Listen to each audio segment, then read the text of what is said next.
The weight of expectations on our young talents and how social media is making things even more intense. You know, it's exciting to watch these up-and-coming stars, but are we as fans putting too much pressure on them to perform right out of the gate? Former Springboks captain John de Villiers weighed in on this very issue, and if you've been following his comments, you know he doesn't mince words. According to him, the pressure these young guys are facing now is on a whole new level, thanks in part to the massive presence of social media. The pressure is so much more these days because guys get built up on social media and they become great before they're great in terms of social media, he shared on the Box Office podcast. You see, it's not just about talent anymore. Once the hype builds, fans start expecting miracles before these players have even had the chance to prove themselves on the international stage. De Villiers has a valid concern. When players get hyped too early, they carry the weight of those expectations long before they've even solidified their spot. It's tough and it's very, very dangerous ground. Becoming a Springbok is easy, but staying there is the difficult part.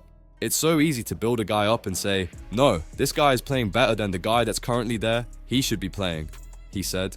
And isn't that the truth? For every player that rises, there's always someone eager to declare the next guy the future star, often after just one performance.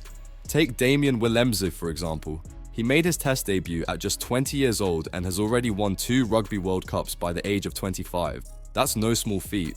De Villiers even joked, he's won 2 World Cups by the age of 25. I think he's done alright. He's tracking nicely. Then there's Feinberg-Mngomezulu, who's been turning heads with his performances in 2024. Both players seem to have navigated the pressures well, but how many other young stars haven't been so lucky? De Villiers urges caution, especially with the latest young sensation, Lorenzo Julius, who made a solid debut in the URC.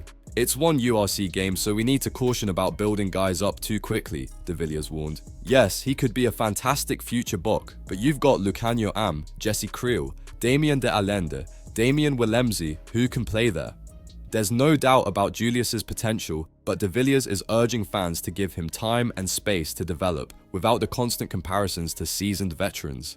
It's a fine line to walk. On one hand, we all love seeing new talent emerge and imagining the future of Springbok rugby, but on the other, are we doing more harm than good by rushing them into the spotlight too soon? What do you think? Are we putting too much pressure on these young players? Or is it all part of the game in today's world? Let me know your thoughts in the comments, and don't forget to hit that subscribe button to stay updated with more from Green and Gold Army news.